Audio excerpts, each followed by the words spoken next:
If you are starting a vertical farm and don't know where to begin or which technology would suit your needs, then reach out to the experts at Cultivated.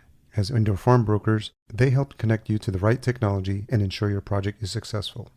Best of all, their service is free because they work on behalf of their partners. Visit cultivated.com to learn more. And that's spelled cultivatd.com, or click the link in the show notes. We have a TechWorks at CCA program out at the waterfront in Pittsburgh, and then we're in the middle of building MedWorks, which is going to be located in Malvern, Pennsylvania, outside of Philadelphia. And so our school itself, we're very large. We're up to about 17,000 students, and our mantra is workforce development. We want students to have skills necessary to either enter the workforce after they graduate, or if they want to go to college, we want to help them through that entire process from start to finish.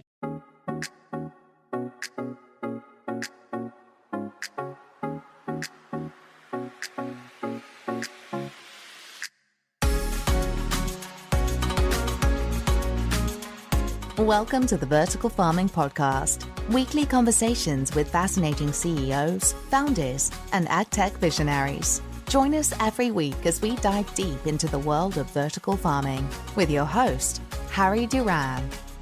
Vertical Farming Podcast, Season 4, welcome back.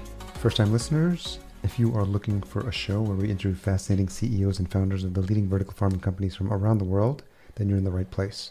I'm your host, Harry Duran.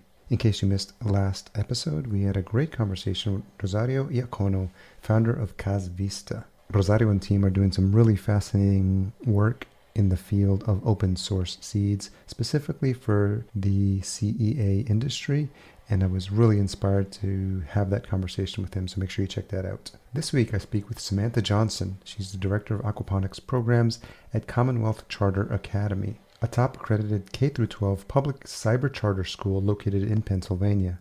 Samantha is a highly skilled and student-focused leader who possesses a strong commitment to the development of her students and her staff through differentiated, innovative, and individualized learning experiences. And in this episode, we talk about the work she's doing educating young men and women on the AgTech industry, specifically through the Aquaponics Program at CCA. She talks about the partnerships CCA has had with AeroFarms and Vertical Harvest, and the goals they're striving to achieve together. Samantha also speaks to the importance she places on preparing her students for the professional world and the challenges they are likely to face in the vertical farming space. And finally, Samantha discusses what continues to motivate and drive her throughout her teaching and vertical farming journey. Very, very inspirational conversation with Samantha. I'm really inspired by the work that she's doing at CCA, and I know you will be as well. This episode is brought to you by Freight Farms. Freight Farms manufactures and sells the leading vertical hydroponic container farm, the Greenery S. Built inside a 40-foot shipping container, the Greenery S uses innovative climate control technology paired with an IoT app called FarmHand to enable anyone to grow fresh food anywhere in the world. Visit freightfarms.com/vertical farming podcast to learn more. This episode is brought to you by the Global Vertical Farming Show, taking place December 1st and December 2nd online. It's a trailblazing global event bringing together the complete vertical farming value chain to explore the market, introduce brands, and make new connections. Learn more at verticalfarmingshow.com. Okay, without further ado, let's get into this conversation with Samantha. So, Samantha Johnson, Director of AgWorks at CCA, thank you for joining me on the Vertical Farming Podcast. Thank you for having me. So, I'm curious, you have a long background in teaching, I've noticed, and I'm wondering, what was the earliest recollection you have of wanting to become a teacher? Probably elementary school. Okay. I've always liked, I hate saying being the one called on in school. And so I wasn't necessarily the teacher's pet. I was that student that the teacher made the teacher's pet because I would act up so much that they just would assign me to do random tasks. And those always helped other students. And then as I matriculated through school, I was very much into soccer and tennis, and I joined, Tennis for Kids, where I could help instruct younger kids, and I really loved science, and it just seemed to be a good meld of the two when I went to college. And did you find that's something that you were drawn to, this idea of like teaching and helping and instructing others? Absolutely. I've always really liked when I'm trying to explain something to a student that they never understood the concept, they didn't get it, or they hated the subject altogether. And I really enjoyed getting to know the student as a person and then trying to figure out how to correlate what I was instructing in science to something that they actually like to do, which could be a huge stretch depending on what student you're trying to talk with, because kids, science and math go hand in hand, and not everybody likes those two subjects. Do you have teachers you recall from when you were in school that stood out to you? It feels like everyone's got one or two that they remember that were like really hands-on or really helpful for them. Yes, and I'm still in contact with him. Jay Vaselis, shout out to Jay Vaselis from Red Lion High School. He's since retired and even served, I think, a few years on the school board, but he was probably the most impactful teacher that I've ever had. What was it specifically about his teaching style? He was hilarious. He taught social studies, and as a science math nerd, I was the opposite. I didn't care about social studies. And he would just do really funny things in class that were goofy to me, and I just wound up paying more attention because he would walk over to the projector and, try to pull it down and pretend like it wasn't working and have a fake temper tantrum and ask a student to come up, well, here, you pull it down. Okay, well, here, read the projector, read to the class what that is. And he tried his best to make learning as fun as he possibly could.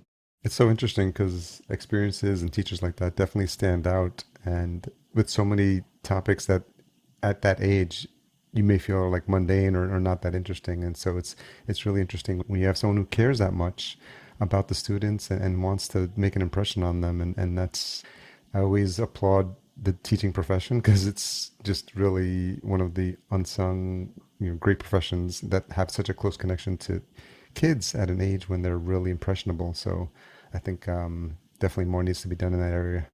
Yeah, it would be, if more teachers just were a little bit goofier, yeah. That's my best advice I could give to pretty much any educator, because their heart is always in it. There's just, in every industry, a lot of rules and regulations. And teaching, of course, you're working around kids. It makes sense that there's a lot of rules. But sometimes you just got to figure out a way to have fun in between the rules and really make it engaging and interesting for the kids. Otherwise, you're just, spending the whole day lecturing, and that's never any fun. Yeah, and that's when they start droning off. And I can't even imagine what it's like nowadays with all the competition from cell phones and iPhones in the classroom, which I was born in 1970, so that definitely wasn't around when I was in school, and I can't imagine how teachers could compete with that. Oh, and we are a unique school and a unique space because we're a public school, and in Pennsylvania, it allows this. The laws allow for you to be a public cyber charter school, which sounds very odd, but it basically means that we follow all the same regulations as any other public school does, but we teach everything online. And so when you talk about students that are attached to their cell phones or their tablets, we can try to use that just overall exuberance they have for technology to really integrate different types of learning for them, which of course is a challenge because they're at home, but we've been doing it for so long that even now with the pandemic, it seems like a really good avenue for so many families that never even considered trying to learn from home. What do you think has been the biggest challenge, as we're timestamping this as August 2021, so we're probably coming up on almost 2 years of being through that, and I'm just wondering, coming from the perspective of a teacher, what the past year and a half has been like. For us, we were prepared more so than I think most schools across the country, just because we were online. So we already had, a company that we partner with to ship curriculum and laptops, and every student receives the same materials. So that inequity of, that family that's in poverty that doesn't have internet at home versus the other family that has a brand new MacBook. How do you do that as a brick and mortar teacher, a traditional teacher? Those are really heroes for all of COVID. Whereas at our school, because we already had a little over 10,000 students before the pandemic, we close to doubled in size because of the pandemic. Wow. But my program in particular, I run a farm, basically, and I run an indoor farm. And I rely on students to be my literal unpaid workers, where your payment is in produce and in high school elective credit, which is my ongoing joke with them. But we really had to pivot because of the pandemic, because students weren't permitted in the building.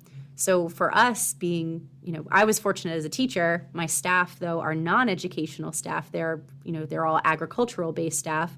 So I'm like, hey, guys, here's how you use an iPad. This is how you use Zoom. Let's log into our system and kind of get them familiar with it, because we had to instruct everything online and still be able to provide a similar experience, but move pretty much from about 90% of all in-person learning to online. Wow.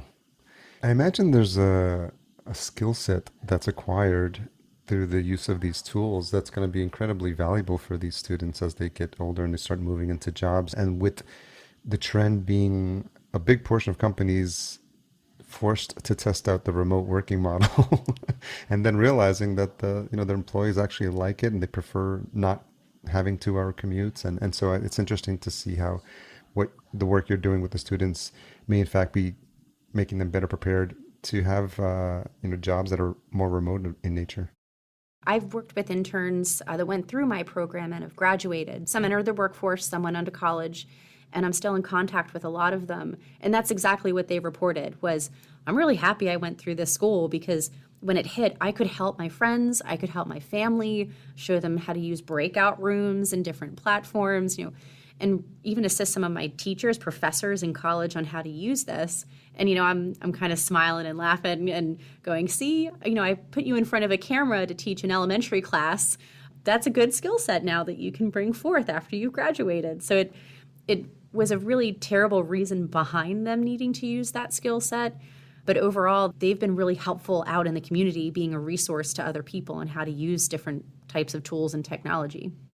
Yeah, it's really interesting, like the trends that have happened or the pervasiveness of tools. Like almost everyone knows what Zoom is now, thanks to the pandemic. And the other thing that I thought was interesting is this idea of QR codes now, because for a while when you went to a restaurant, that's all you could do. So now in the podcast world, people are now using that as a promotional tool more now because they're more pervasive and people actually understand what they are. So it's funny how usage and people's habits and how they use technology start to change out of the need to do that during the pandemic.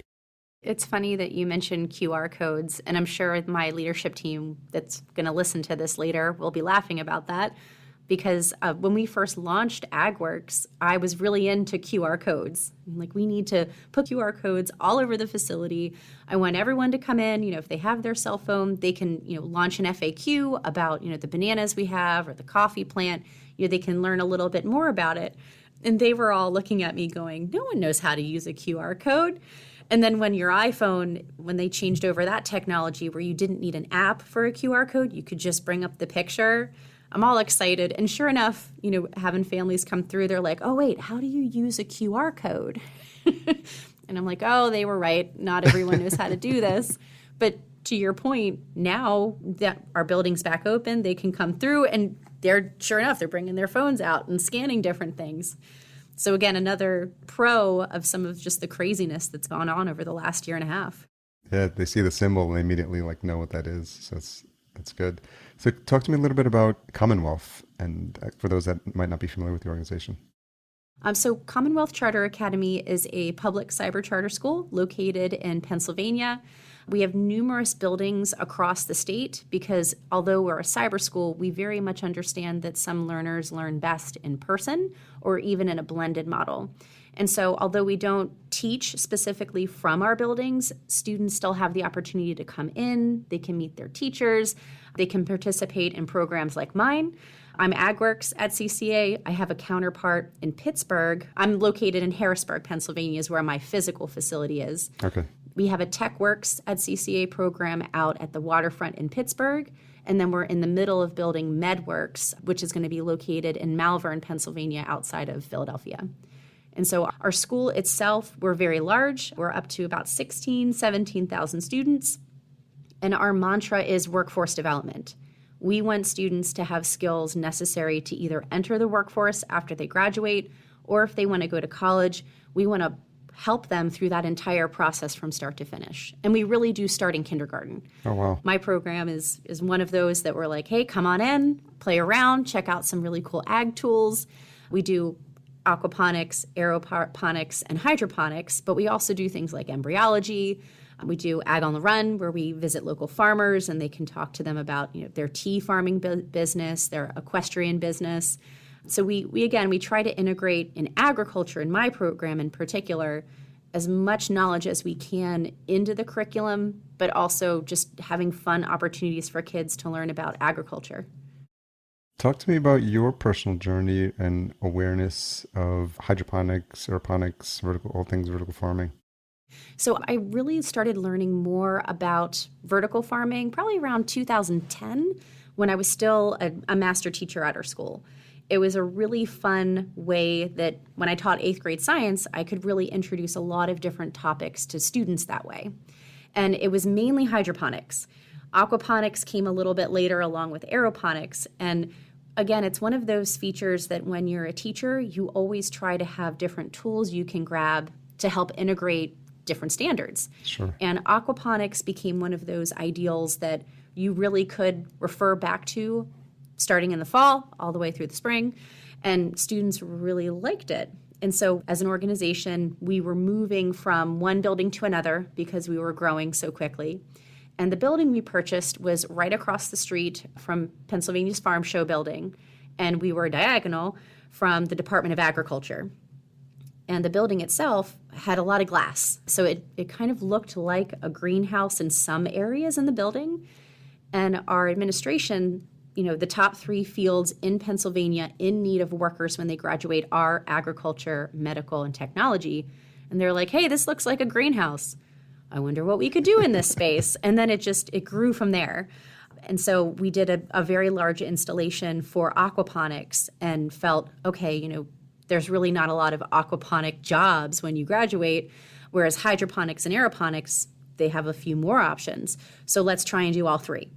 And so we have multiple types of machines for students to learn on. I work with outside organizations. They review the SOPs or standard operating procedures that we've developed. So that way I know, like, hey, if I'm sending you a student, you can rest assured that they know the basics. They know basic food safety. They know HAZCOM. They have soft skills. They can run a hose.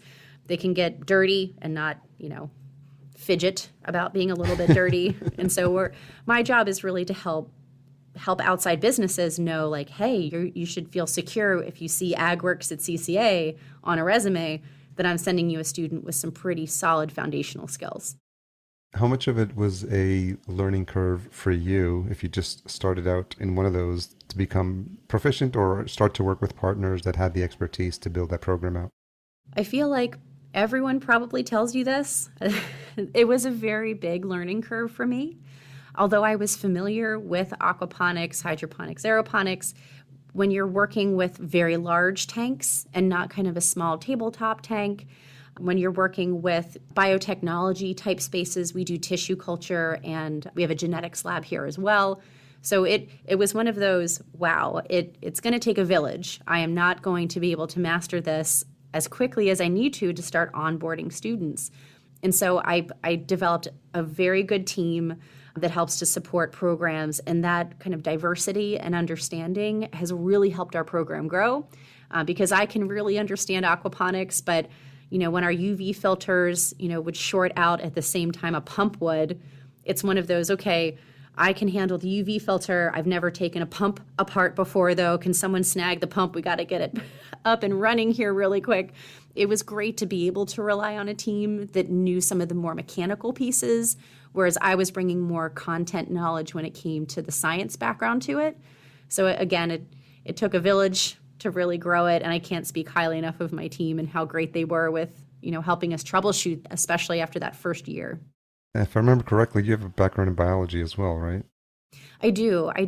And that's been very helpful because when you talk about installing LED lights, choosing pumps, flow rates for tanks, all of the aquaculture associated with growing, that was an easy transition.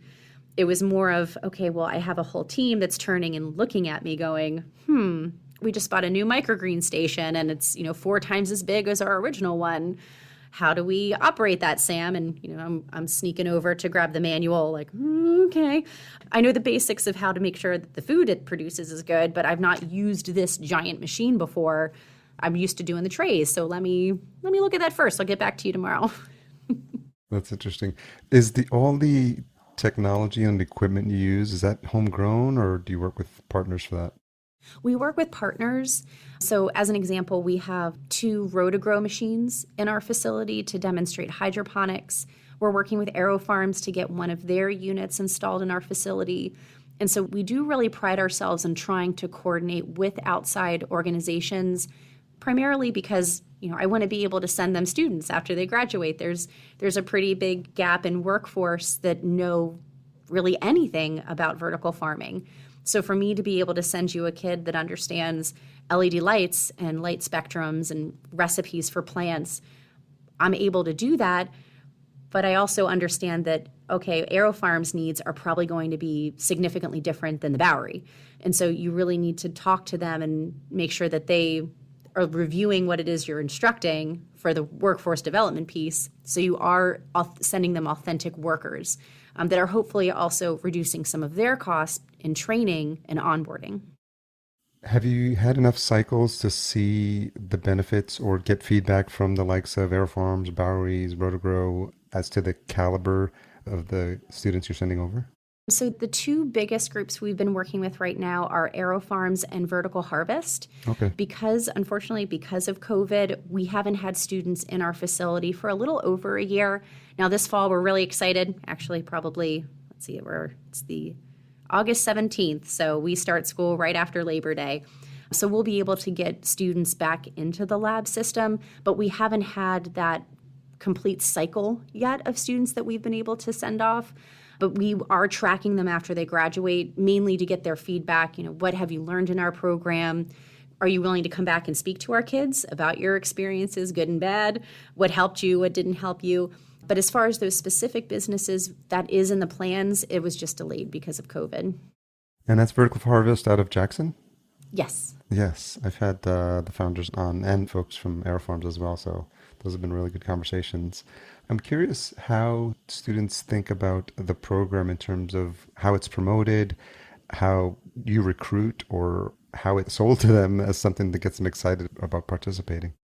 So we are a unique school. We're a very innovative school, and we do have a lot of kids with diverse needs and a diverse background. And so when we introduce the program to students, I say choose your own adventure within reason. For example, I've had actually numerous students go through and say, hey, can we put piranha in your tank? Technically, yes, but no, we're not going to do that. And then I had another student come through, and he actually swore when he came in because he looked down at our system and he was so overwhelmed that he blurted out a swear word. That's funny. And I'm, staring at him going, okay, teacher hat, I got to put that on. And let's chat about that first because, when you're working in the system, it's professional development. You need to be a professional when you come into the space. So I had to have the whole soft skill conversation with that student at the start. Interesting. But then, we have so much to offer in terms of types of growing, but also types of technology, marketing. There's so much available to students that it really is conversational. What do you want to do? What do you like? What don't you like? A lot of kids tell me, I don't even know. Which I say great, because we do field trips, we have activity days, we do full-blown internships with students. So it's all a matter of just getting started and seeing what it is that you like or don't like to do. I'm very upfront with students, and I tell them, no one likes to clean, and you can tell me you don't like to clean, but you're cleaning. So there's some give and take there, but it's really about being upfront with the students to say, if you want to use our 3D printers, you can, but you got to go clean a tank first before you go and get to use some of these other pieces of technology that help to support the system. Other kids will tell me, I hate technology, which is always funny to me because I'm like, we're a cyber school. But I get it. You don't want to do coding, for example. When you say technology, there's all sorts available. And then, again, I try to talk to them and say, well, maybe you don't like working the technology, but maybe you want to be in the room that I'm in, our green screen room. Maybe you're very articulate. Your pacing with your speech is on point. Do you want to be a part of one of our online series? We have a CCA Works YouTube channel that we use to help promote different components in the lab. We put instructional videos on there, tutorials on there. We even do fun things like we're going to be doing a series here shortly that'll be released where we read agricultural-based children's books. So, hey, do you want to come in and read a children's book? You have to do funny voices. You can dress up, all that kind of a thing. But again, it's really up to what the student really likes to do and if they want to get credit for it in high school or not, because credit is associated with hours, and some of our students physically can't travel here all the time. So it becomes a little bit more challenging to meet their needs. which I will mention that we do have a mobile aquaponics classroom that I do send all across the state, because if that student can't physically come to me, I can come to them. It just depends on, again, what it is they want to do. Because if they tell me, well, I don't like fish and I don't really like plants, but I want to do more, marketing type work, well, then I probably won't deploy the mobile lab to you, but I will execute different types of resources we have so you can still explore that just in a different capacity. It seems like I could see someone coming out of the program with a major in agriculture with a minor in improv. Oh, and if you have a chance to check out any of our videos on YouTube, it really does make you smile to see students really talking about something that they really care about. There's a student that is a graduate. She was an intern with AgWorks, and she built an automatic seeder for me. And it was solar powered. It had, really cool wheels that it, ran across our media beds and, was able to literally seed out different types of seeds. It had a mechanical arm. And I remember laughing with her about this machine that she had built me that I could never do myself. And I'm looking at her going, hey, are you looking for the next level of a challenge? And she's like, oh, I'm always looking to try something new and something different. I'm like, hey, they're doing a TEDx youth event in Lancaster. You should apply to that. And she kind of looked at me and went, I have to speak in front of, a huge group of people. I'm like, you can do it. It's going to be totally awesome. Because she's, very good kid. And she applied and was able to present on her machine that she had created. And again, it's those conversations that you have with kids that you're trying to open their eyes to different things that are available to them that they just would have never considered otherwise. Yeah, and sometimes they just need that slight nudge outside of their comfort zone. And I will nudge them right into a tank.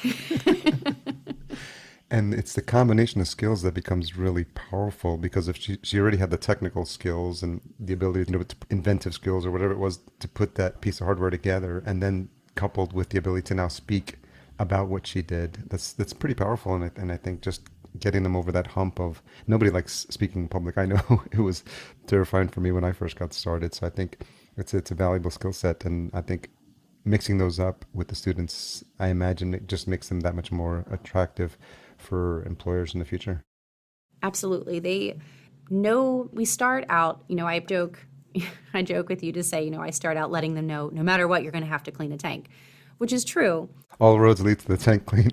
All roads lead to the tanks. You got to wipe, you got to keep everything clean. But at the end of the day, I want to give them skills that they can use when they graduate. And there are some basic ones that everybody needs to know. You got to show up on time. You have to show up appropriately dressed. In an ag facility, you hair back, you're not wearing jewelry, that kind of just very basic skills. But I do let them know, hey, you're going to work hard, but it's also a safe space for you. If you fail, that's okay. You're going to learn through failure. And you're also going to observe all of the ag work staff with a lot of success, but also with a lot of failure. We do a lot of goofy things sometimes, and things break. We think we fix it. We didn't fix it correctly. We have the students there watching us do it because we want them to learn as well. And, you walk away and you forget to, tie a rope down to a machine, and then, one of the arms pops out, and then you have water all over the floor.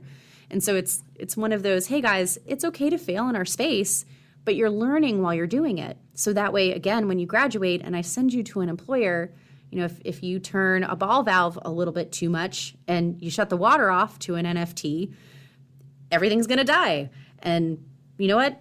That really stinks. That's okay. Let's talk about what happened. Let's be able to move on, though. Now you know not to do that again. And now if you get employed by another grower, you know how a ball valve works. So those kind of things, we try to joke around with the kids so they know this is a safe space for you to learn. And you got to learn. You're going to work really hard. But hopefully the payoff there is, again, that your resume works its way up a little bit in a pile of people that are applying for a job. Yeah, it's like something a previous manager once told me that there's no such, what he said was you could say, I don't know, if he asked you a question, because, sometimes you feel pressure because your manager's asking you, you have to have the answer. But I think he created that safe space to say, I don't know the answer. And it was okay. And he was like, okay, let's figure it out together. And then the other one was this idea of making a mistake. The first time you make it, you didn't know any better, or, no one ever told you. So it just makes sense that you would know how to do that. or ended up doing it wrong. But then it's when you repeat the same mistake, he's like, that's when, people start to notice, and it's obvious that you're not learning the lesson. So I think sounds like that's some of the things you're covering as well. It definitely is. And one of the things that really shines through with that whole, you want to learn to not do it again. We do a lot of repetitive work in the space. And I always smile when I see students, when you're seeding out in Rockwell, you have a vat, you have, 200 wells that you're trying to put a teeny tiny seed in. And after a while, it's not engaging. It's not like a video game that they're playing that they're really into. You're literally sitting there for 45 minutes, just one at a time. And so it's always funny to watch their reaction after, that goes on the seeding rack for a week. And we're like, hey, it's time to transplant. Ooh, like you really messed that up. You maybe have, 40 that you can transplant. And now, hey, in 6 weeks, you're going to have to tell a chef why you didn't make harvest because you weren't paying close enough attention with what we would perceive as a menial task. And talking then to students, there are automatic seeders that exist out there, but you need to know how to manually do it first before you can use some of the more advanced equipment. So it's, again, just one of those funny, you just kind of smile and go, yep, I'm happy this happened here because you won't do it again. But now you got to tell a chef here in 6 weeks, and that's never fun, why you're not able to make delivery. Do you see the range of interests in people who are students who start the program? Are there folks who, be happy working at one of these companies, or do you have a mix of students that have an entrepreneurial bent and are thinking of like starting their own container farm or something of that nature? They really come from all different backgrounds. Probably now would be a good time to mention with Vertical Harvest, for those that didn't get to listen to the previous podcast, one of their core foundational thought processes is that they employ other abled individuals. Yes. And our student population at our school, we have a high instance of students that need related services. They have an IEP, they're special needs, they have a 504, they may have a physical disability of some kind. And that can really play with your head in a lot of ways, in your just emotional spectrum. It makes you sometimes feel that you're not as capable as another person. And one of the biggest joys that I have is seeing that thought process really unwind itself in the lab, because they're able to show just as much success as their other general education students. So for me, I'm putting you alongside one another. You're going to learn from one another. You're going to work with each other. You're going to count on one another. And yes, you do need to communicate with each other because it's kids, it's students. But overall, it's a very enlightening moment when you actually see them successful in the space and seeing that, hey, yeah, like you can do this. And guess what? There is an employer that will employ you at the end of that process. Again, you gotta do everything that you're required to do. Got to follow the rules. But at the end of the day, there are employers that will open their arms to having you come and work there. Yeah, and I just want to reiterate what a great thing the folks at Vertical Harvest are doing. And I interviewed Nona Yehia and Carolyn Croft Este, and those are the co-founders. And that was episode 30. I was just looking it up here, 32. So for the listener, if you want to go back and see a little bit more about their story, I think what they're doing is really amazing. I was glad I was able to highlight their efforts. How has vertical farming changed since you started the program? The show's been around for now almost a year and a half, and it's been amazing for me because I focus on origin stories and I learn how a lot of these companies got started. And I'm wondering what it's been like from your perspective, what you're seeing and how that's changed the curriculum, if at all. I feel like this industry, vertical farming industry, changes just a mile a minute. So when we got all of our initial tools and technology, we did our initial installation, we just kind of sat back and you pat yourself on the back going, yes, I have all of the best types of tools in here. We're all ready to go and learn, and we're on the cutting edge. And one of our biggest challenges is remaining on the cutting edge, getting the newest, the best pieces of equipment in, and again, training ourselves on how to use them so we can train students. And it is one of those areas where when I look out into the system, even looking at something as simple as our LED lights, we have Lumigro was our provider, and we had their boxed lights. That company has now been absorbed by another company who offers different types of light spectrums. Of course, it uses different wattage. We have solar panels that we use to 100% power the lab, which is very helpful from an economic standpoint and a sustainability standpoint. But even our solar panels, there's newer ones that are available out there. And so it's one of those just constant requirements for me as the director of the program. I need to listen to podcasts like yours. I need to constantly do different types of investigations. Hey, what are you coming out with? Is it Gen 1? Is it something that I want to trial and give you feedback on, almost like an R&D situation? Or, hey, we have a few of those units now that we're trying out in our system. Let's pivot now and get a generation 4 of something so we know all the kinks have already been worked out. So it's an interesting process for us because we can be a learning ground for certain things. But at the end of the day, anything that we do install, we want to make sure that our students, anything they're learning can still be applied to an industry within Pennsylvania. Do you see a trend in awareness or interest from students signing up for the program or expressing an interest in the program? I do. Mainly because vertical farming is a sustainable form of agriculture. And when you used to say those kind of terms to kids, they'd be like, okay, whatever. They liked the word sustainable, but they really had no understanding of, it uses 90 to 95% less water, that we do have those solar panels on our roofs to help, mitigate cost. They just didn't really understand what it was. And so a lot of our marketing that we did internally to students was explaining it. This is what aquaponics is. This is hydroponics. This is aeroponics. And we'd have to scaffold that because we're marketing to kindergartners, we're marketing to 12th graders, and we even market to college and university students because they can have internships in the system too. So it was really entertaining to me to try to get the word out. After a while, you become that broken record giving that elevator speech over and over and over again. But to your point, that has changed pretty significantly in Pennsylvania.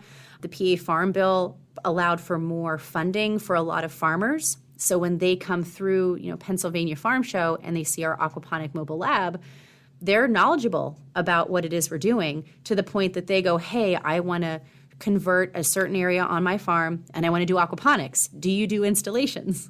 And I go, no, we're not an installer, but we are a trainer. So if you have time and you want to do, you want to volunteer in AgWorks, you're more than welcome to. You're working with students, though, just FYI. But there's not as much, hey, this is what it is and this is how we do it. It's more of, I really love this concept. How can I make it come to life? Have you connected with the team at Fifth Season Fresh? I have not. I have reached out to them, and so has my counterpart out in TechWorks. But again, I'm assuming with all the craziness that is COVID, that it's hard to even get in to tour some of those facilities because they're trying to keep everything as locked down as possible. But I did see that they came on here, and so I smiled really big and went, hey, this would be really great if we made our way out there. And I even think that our lieutenant governor, I think they're from the same town, and so he's a big proponent for agriculture and for farms. So it was, again, one of those, I'm going to have to try and figure out a way to go out there for a visit. Yeah, we can figure out a way to connect you guys. Is there anyone out there that, given that this is a platform that, gets a pretty decent reach, is there a wish list of folks you want to work with or people you have an eye on to partner with at some point? So that's a fantastic question. My biggest one was Vertical Harvest because we have a little over 20% of our students do have IEPs, and they're a very important population for me in particular. And when I learned about them, I went, oh wow, I really need to combine our efforts here and figure out if what we're doing here aligns with what they're doing. And luckily, of course, it did. Seems like such a perfect match. And because they're building a facility in Philadelphia, they're looking for one in Harrisburg. It was also, again, just that whole, I can start training them for you now. And then by the time your facility is built, it's, one of those bring it on references where hey, I have the cheerleading squad and here, championship, and here you go. And then AeroFarms was another big one. But we're always looking for different partners that we can work with. Again, we do invite them to trial their, if they're an inventor of some kind, if they have a new piece of machinery, we do invite them to reach out because if we have space in our facility, our students are always looking to learn, to tinker, to provide feedback. And again, that's the whole mantra of it's okay to fail. When it's something that's first generation, yep, there's a lot of break fix that goes along with that. Even sometimes the manuals, just you're trying to follow the manual that the company created, and it is a challenge. So even providing that kind of rudimentary feedback is always good. But we also try to reach out to other ag-based partners as well. Example would be Cargill. We just met with them about 2 weeks ago trying to figure out, okay, well, how could we possibly partner together? So there's a lot of really good avenues that are available in our program because, again, we're helping to train them for you. So, hey, can you give us some feedback? Do you want to partner? All we're asking for is that when you see CCA on their resume, you're not looking at it going, throw that in the trash. You just want to kind of give it a deeper glance, maybe make its way up to the top of the pile. That's interesting. It seems like there was some intention put into the creation of the website because it's really interactive and it's really colorful and it's really eye-catching. And I'm wondering if that you had a hand in that or if that was just an overall strategy that the team worked on. Oh, so I did have a hand in that. Okay. We're also in the midst now of building even another website, a brand new website that has even more interaction to it. So I know I keep mentioning students with special needs, but we want to have a virtual sensory room, one that incorporates, the sounds of our pumps or the fans in the lab, live streams that we do, when we hatch chickens. I call them my emotional support chickens, but we have a live stream camera on there and kids just, they love to watch it. It's soothing. So, that website, it's your first stop that we send to families to say, hey, this is our program. Here's kind of an overview. Click the button, schedule a tour, come on in, check us out. And then it's now to the point that we're ready to rebuild that from scratch and offer a little bit more because so many other educational institutions are starting to get more into aquaponics. And their struggle is, how do we find curriculum for this? It's not an easy way to find, next generation science standard curriculum. So we also want to become a resource for other schools that are saying, hey, we really want to try this out. For a teacher to learn this, it can be kind of tough. So what's available to us? So, hey, check out our website. There'll be different PDFs you can download for lessons. You can check out our data. We'll freely share our data with you from our system. If you want to collaborate, maybe you have an aquaponic or hydroponic installation and we can do a challenge between schools. Just anything that can try to make it fun for any learner that wants to know more about vertical farming. Well, what I love about that is that the abundance mindset, and I see it sometimes on the podcasting side. Like we own a podcast production company, but I talk to other podcast producers because I just want to learn what's happening in the industry. And I get that feeling from all these conversations I've had on the podcast that with a lot of folks doing the same things, and in your case, teaching also, we need as much of this as possible in terms of actual companies doing this work, and then the work that you're doing, educating people and training people on how to have success in these industries. And I think there's not enough of that going on right now. And I think this idea of just rising tide lifting all boats is really inspiring to see. Yeah, one of the biggest constraints, at least in Pennsylvania, is that there is an aging workforce in agriculture in general. And that creates a lot of time constraints on employers, employees to be able to really have the time to share things out. And that's where that online platform, hey, if you can put a video online, I don't need to travel to your facility to give you professional development in X, Y, and Z. You just click the link, check it out. And if you have questions, you can shoot an email out. So that time constraint can really be diminished if you work a little bit smarter in how you disseminate information. But again, a lot of farmers, traditional farmers in particular, it's very hard to integrate certain types of technology into your giant fields. Whereas for us, it's, hey, check out this camera. I have our lights set like this. This is the dissolved oxygen reading, our pH readings. All of that's on a dashboard in real time. So it's a little bit different, a different learning process in a lot of ways for vertical farming, but it's one that everybody can learn from as we start to develop just different ways that we can see are more time tested. And I think that's the other piece of this is we're constantly evolving in this industry right now. So to say, oh, yep, this is the best X, Y, and Z, you kind of look at them and go, well, yes, it is. And then you look at your watch and you go, okay, 6 months later, is it still the best? Yeah. And that's the struggle right now, especially with cost. You want to buy the best. You want to buy something that works. But in 6 months, is it still going to be the best? And that's a big question mark for a lot of farmers right now. Yeah, especially when it comes to tech, when you think about like the basic programming you learn in college and then like anything you have to do tech related in the real world that you never really get to apply or the stuff you learn there seems a bit dated by the time you get to the actual workforce and start implementing it because technology does change so quickly. So I can see how that could be a challenge for you guys. Yeah, we try to do our best to stay ahead of things and stay as innovative as possible. It's just one of those, oh, wow, did you hear about this? Did you hear about that? And yeah, shiny object. yes. And students, again, I'll share this story because they're all going to laugh when they come back in the fall. But one of my biggest hangups was TikTok.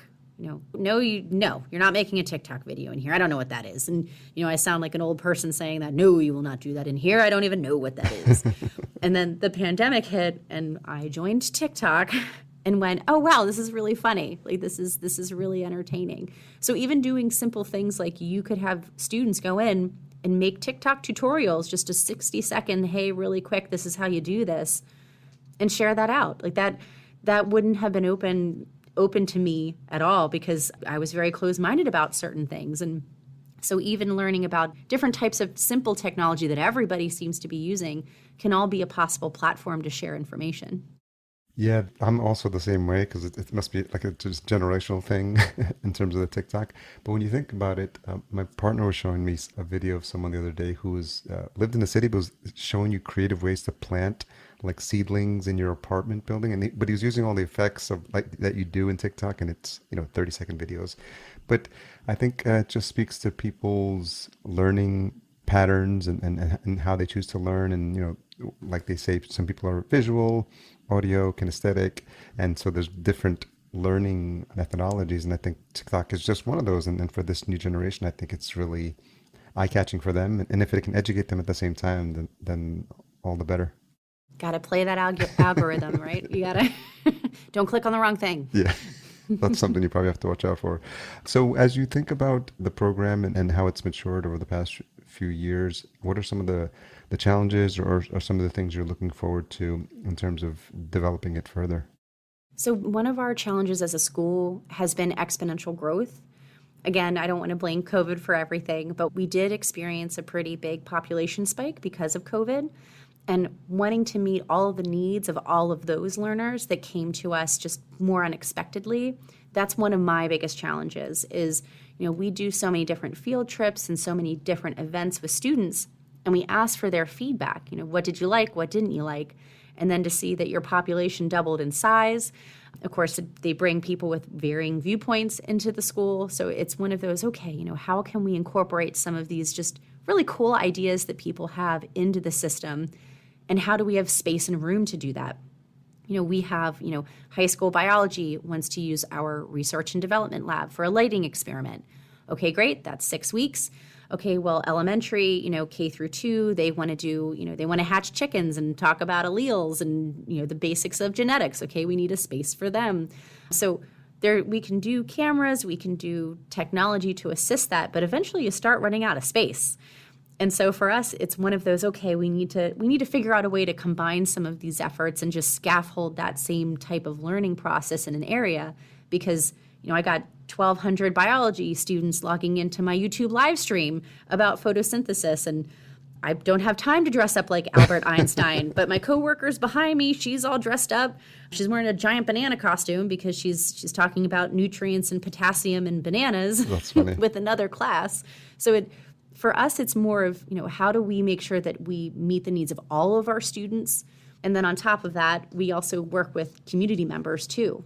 So if you want to come in and participate, if you are York City School District and you want to come in and attend a field trip, okay, how can we make space for you to do that too? So it's a good problem to have, but it's still one of those challenges for us of how can we meet everybody's needs using, 6,100 square feet.